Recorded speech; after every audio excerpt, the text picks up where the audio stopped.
Apa yang terjadi ketika tubuhmu sakit? Kemungkinan besar kamu akan pergi ke dokter dan berusaha memeriksanya. Ketika ada luka, kamu tidak membiarkan lukanya sembuh sendiri. Kamu berusaha mengobatinya, memberikan antiseptik, dan menutup lukanya. Bagaimana bila perawatan yang sama kamu lakukan saat hatimu terluka? Apakah kamu memberikan perhatian dan usaha yang cukup untuk menyembuhkannya? Atau yang terjadi justru sebaliknya? Kamu tidak memperdulikannya sama sekali. Kamu takut dianggap lemah, kamu takut dianggap tidak kompeten.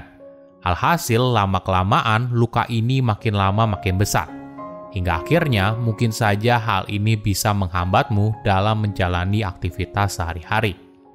Halo semuanya, nama saya Michael. Selamat datang di channel saya, Sikutu Buku. Kali ini, saya akan bahas pentingnya untuk menjaga kesehatan mental, bukan hanya kesehatan fisik. Ini merupakan rangkuman dari video TED Talk Guy Winch yang berjudul Why We All Need to Practice Emotional First Aid dan diolah dari berbagai sumber. Sejak kecil, kita sudah terbiasa untuk menjaga kesehatan fisik. Kita diajarkan untuk menggosok gigi setiap hari, mandi setiap hari, dan sebagainya. Tapi apa yang kamu tahu soal kesehatan psikologis? Apakah kamu sudah menghabiskan waktu yang cukup untuk merawat kesehatan mental? Seringkali kita tidak sadar kalau kita membiarkan luka batin terbuka tanpa terobati. Luka seperti kegagalan, penolakan, atau bahkan kesepian. Jika kita tidak memperhatikan hal ini dengan cermat, maka luka ini bisa memberikan dampak serius bagi kehidupan kita sehari-hari. Respon umum yang terjadi ketika seorang bercerita kalau dirinya kesepian atau merasa sakit hati karena ditolak adalah untuk tidak terlalu memperdulikannya. Karena itu hanya ada di kepalamu saja. Tentu saja kita tidak akan berlaku hal yang sama apabila kaki kita patah kan?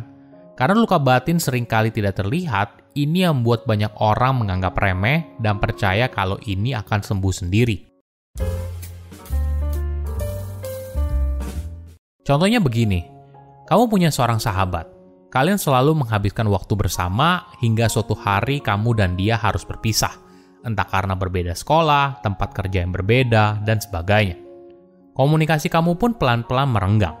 Namun kamu ingat kalau kamu selalu menghabiskan waktu dengan dia untuk merayakan ulang tahun. Tapi tahun ini, dia sama sekali tidak menghubungi kamu di hari ulang tahunmu.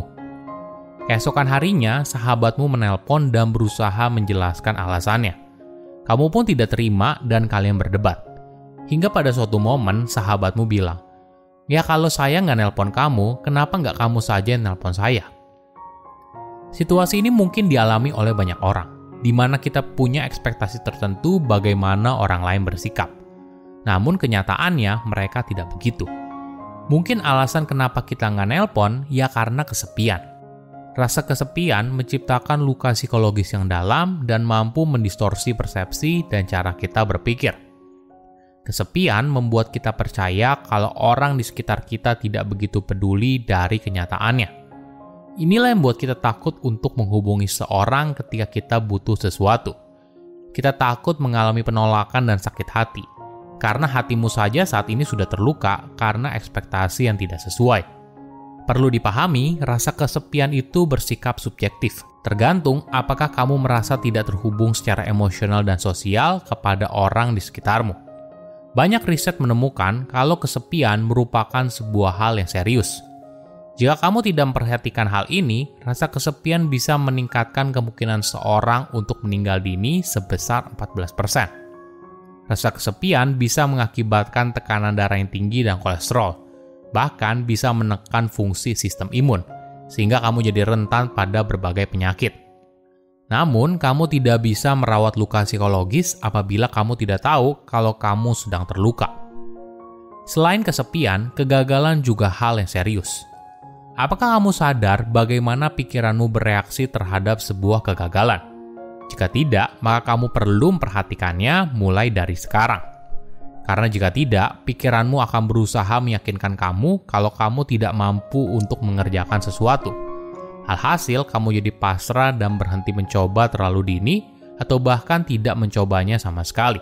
Lalu pada akhirnya, kamu jadi makin yakin kalau kamu tidak bisa sukses. Inilah alasan kenapa banyak orang seringkali tidak mencapai potensi dirinya. Karena dalam perjalanan hidupnya, mungkin saja ada sebuah kegagalan yang meyakinkan mereka kalau mereka tidak bisa sukses, kemudian mereka mempercayainya. Nah, ketika hal itu terjadi, maka sangat sulit untuk mengubah pikiran kita.